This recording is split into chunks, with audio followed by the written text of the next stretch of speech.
Assalamualaikum warahmatullahi wabarakatuh. Halo semuanya, kenalin namaku Sasi Ramadhani Sentria Putri dengan BP 2511212060 yang pada kesempatan kali ini akan menjelaskan terkait penyakit ISPA dalam perspektif teknologi.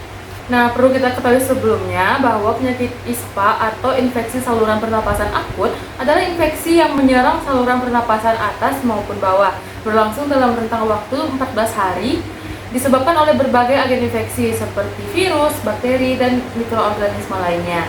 Nah, WHO membagi ISPA menjadi dua kelompok besar, yaitu infeksi saluran pernapasan atas yang mencakup rinitis, faringitis, otitis media, dan sinusitis, serta ISPA bawah yang mencakup bronkitis, bronkiolitis, dan pneumonia.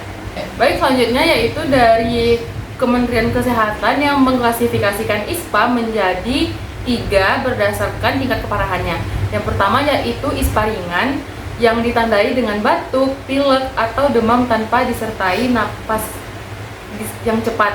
Yang kedua yaitu ISPA sedang atau sering disebut dengan pneumonia, ditandai dengan napas cepat sesuai kelompok umur. Dan yang ketiga yaitu ISPA berat atau pneumonia berat yang ditandai dengan tarikan dinding dada bagian bawah ke dalam.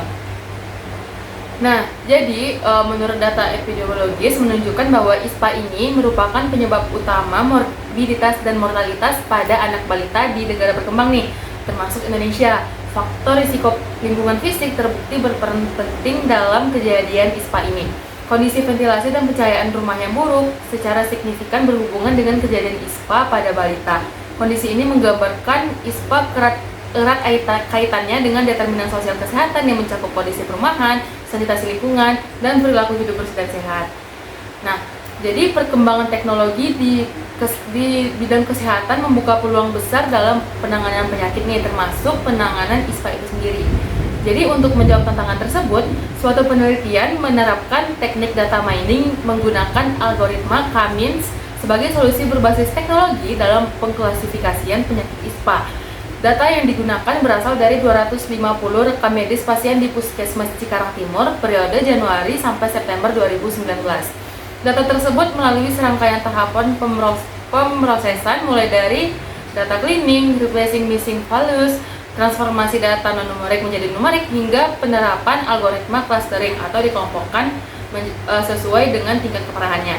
Jadi proses clustering ini menghasilkan 3 kelompok pasien ISPA, yaitu seperti yang dijelaskan oleh Kemenkes, yaitu ISPA biasa, ISPA sedang, dan ISPA berat.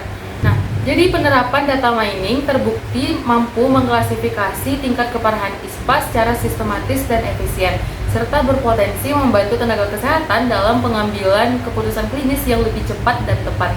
Teknologi ini dapat diimplementasikan di fasilitas kesehatan tingkat pertama seperti puskesmas untuk mendukung sistem informasi kesehatan yang lebih adaptif dan berbasis data.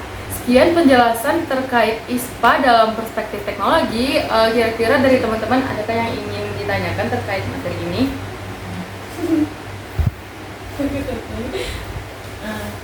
Oke, Sasi, dari materi yang udah Sasi paparkan tadi, aku ada satu pertanyaan nih. Nah, kenapa kondisi lingkungan fisik rumah seperti ventilasi dan pencahayaan yang buruk itu dapat meningkatkan risiko terjadinya ISPA pada balita? Baik, jadi kenapa kondisi lingkungan itu mempengaruhi Kondisi lingkungan fisik rumah seperti ventilasi dan pencahayaan ruangan gitu. Oke, jadi langsung dijawab aja.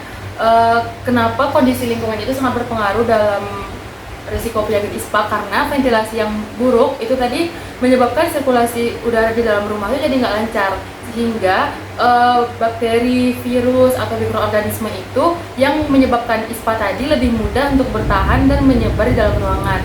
Pencahayaan kurang yang juga menciptakan lingkungan yang lembab dan minim sinar matahari. Kondisi yang mendukung pertumbuhan mikroorganisme patogen atau yang menyebabkan penyakit. Nah, jadi balita yang tinggal di lingkungan dengan ventilasi yang buruk itu lebih rentan terpapar agen infeksi itu tadi, karena di dalam ruangan itu kan bakterinya berkembang, jadi dia terpapar terus-menerus, sehingga risiko kejadian ISPA menjadi lebih tinggi dibandingkan anak yang tinggal di rumah dengan kondisi lingkungan yang lebih baik gitu. Oke. Baik, paham ya. Baik, terima kasih. Mungkin selanjutnya apakah ada yang ingin ditanyakan terkait ISPA dalam perspektif teknologi? Itu Sasi, aku ingin bertanya, yaitu pertanyaannya, menurut Sasi apa manfaat penggunaan dari algoritma Cummins di dalam penanganan ISPA di fasilitas kesehatan seperti puskesmas? Oke, baik. Jadi terima kasih. Tadi pertanyaannya manfaat penggunaan algoritma Cummins yang telah dijelaskan tadi ya. Nah, jadi algoritma Cummins ini membantu untuk mengelompokkan pasien ISPA berdasarkan tingkat keparahannya secara otomatis dan sistematis, yang mana kalau kita pakai Cummins ini waktunya jadi lebih efisien, nggak perlu yang lama kita mencari datanya. Jadi dengan pengelompokan ini, tenaga kesehatan di puskesmas itu dapat lebih cepat mengenali kondisi pasien dan mengambil keputusan klinis yang tepat tanpa harus melakukan analisis data secara manual. Hal ini sangat bermanfaat di fasilitas kesehatan tingkat pertama yang seringkali memiliki keterbatasan sumber daya, karena teknologi berbasis data dapat mendukung sistem informasi kesehatan yang lebih efisien dan adaptif. Oh, berarti dia kayak lebih cepat gitu ya dalam mengelompokkan. Iya, benar. Jadi lebih menghemat waktu juga dan lebih akurat.